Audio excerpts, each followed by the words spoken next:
Rafael, eu participo do Conde RPG já faz um bocado de tempo, da época que ainda era um dígito só, lá pelo quinto, sexto encontro, já não lembro mais tanto tempo, e eu ajudei a organizar o 8º encontro de RPG, que foi o único encontro que não foi na universidade, ele foi no Shopping Calçadão, foi lá no centro da cidade, não aqui na UFV.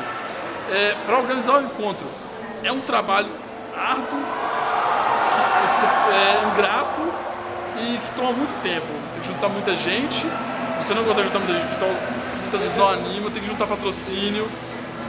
E para poder conseguir espaço na UFV, precisa escrever um projeto para poder mandar para a DAC, a Divisão de Assuntos Culturais.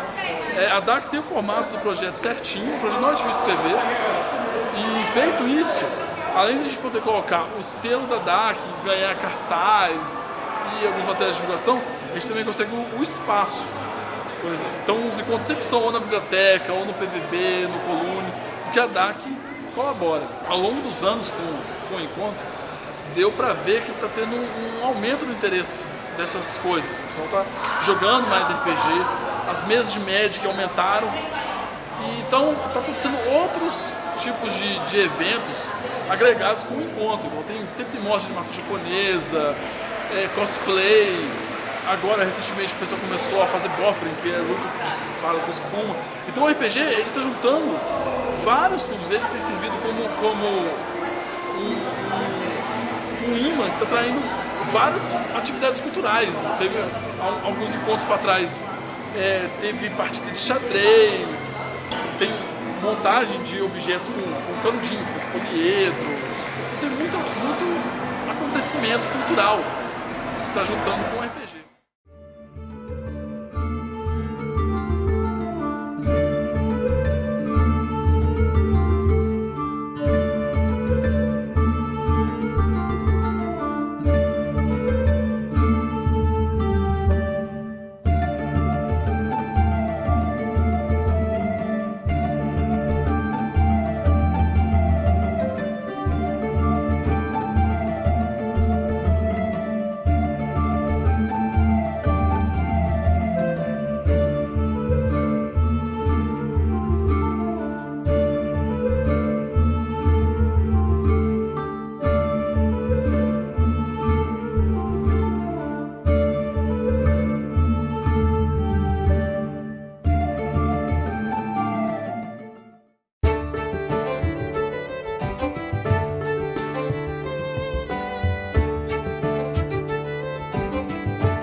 Isso aqui é muito foda, cara. Pra quem gosta de quadrinho, o cara chega, vê isso aqui e te vê desenhando, e minha cabeça explode, cara. É um negócio muito foda, cara. Você pensa, porra, o cara brasileiro, tipo assim, você não vê no Brasil como uma área muito que instiga muito a fazer esse tipo de coisa. Queria que você falasse um pouco sobre o mercado de quadrinho no Brasil, como o artista de quadrinho brasileiro consegue se inserir nesse mercado, como que é trabalhar para as empresas de fora, que deve ser um negócio como eu posso dizer, pitoresco, para falar a verdade. Você trabalhar com quadrinho, nós temos 5 pessoas que trabalham numa edição, numa revista. Você tem o editor, o roteirista, o desenhista, arte finalista e o colorista. O editor faz às vezes também o papel do letrista. Para você entrar para o mercado, você tem que escolher o que você quer fazer, qual área que você quer atuar.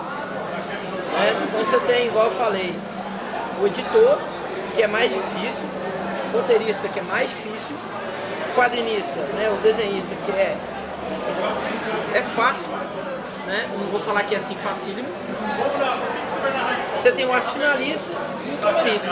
Você tem que escolher o que você quer fazer e montar o seu portfólio em cima daquilo que você quer. E ir para convenções com o seu portfólio debaixo do braço e apresentar. Convenções do Brasil nós temos o FIC, Festival Internacional de Quadrinhos, que é em BH. Vai ter agora a Comic Con Experience em São Paulo, em dezembro.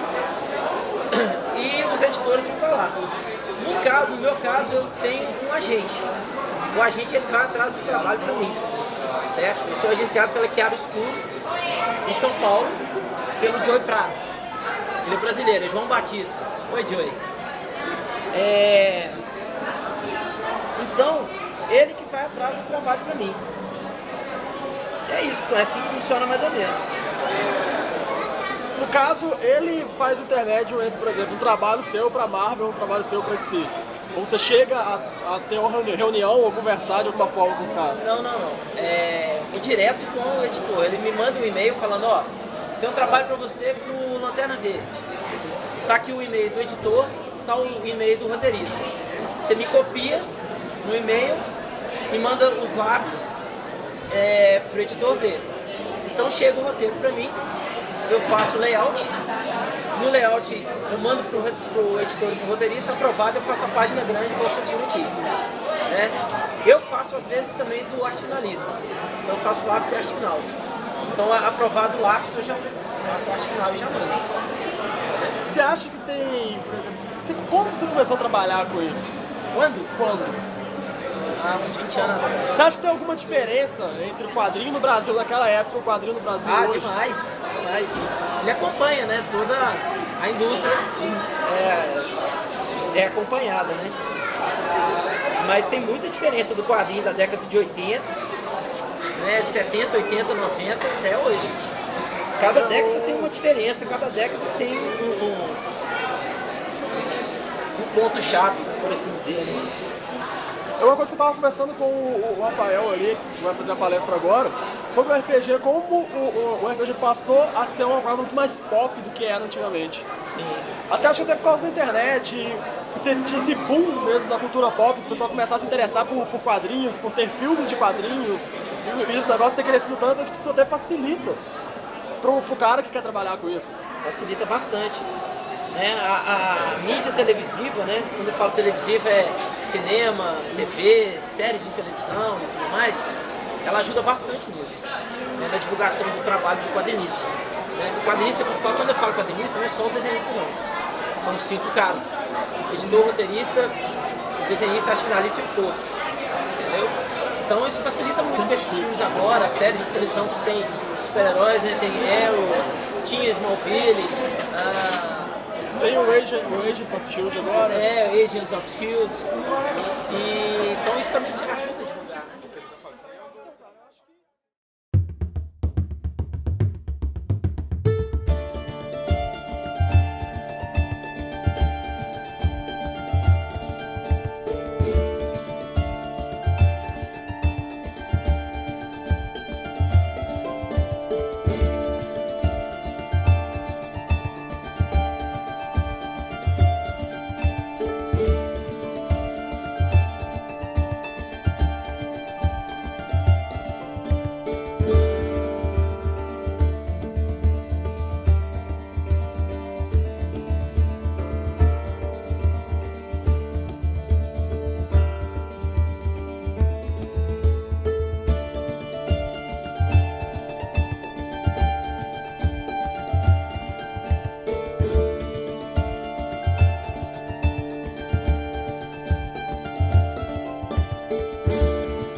Bom, gente, falar sobre RPG, primeiro entender que o RPG não é um simples jogo de contar história, mas ele é um jogo de produção de conhecimento, de produção de experiências, de produção de ficção. Ele é um jogo de subjetividade. Por ele ser um jogo de subjetividade, os seres humanos viverem muito no campo subjetivo, no campo da imaginação, da criação, das relações, nós estruturamos duas coisas importantes. Primeiro, na UNG Narrativa da Imaginação, a gente trabalha educação, cultura e sociedade vinculada ao RPG. Trabalhamos formação de professores, trabalhamos processo de intervenção e, entre essas, a gente trabalha no campo educacional. O que o RPG contribui no campo educacional?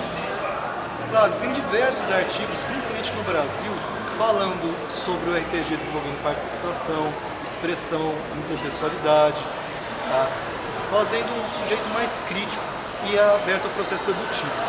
Isso é justamente uma postura que se busca no aluno, que na escola convencional ele não a tem, porque ele não tem estímulos.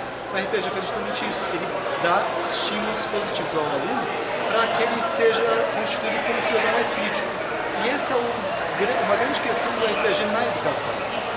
É promover novas maneiras de compreender e lidar com questões antigas. Trabalhar com RPG de educação não é um processo novo, a gente está 20 anos falando de RPG de educação no Brasil, só que os processos têm mudado. Hoje nós não temos mais o Simpósio Internacional de Educação, mas nós temos muito mais pesquisadores. Hoje nós estamos começando agora em 2014 uma revista acadêmica específica sobre RPG, com laboratório de jogos, e o desenvolvimento de jogos analógicos nunca foi tão intenso e tão elaborado. O Brasil, inclusive, é o país que mais produz jogos dessa categoria na América Latina. Compreender que RPG na educação não é só um recurso didático, mas é uma proposta pedagógica de como lidar de maneira diferente com a escola, o professor e o aluno.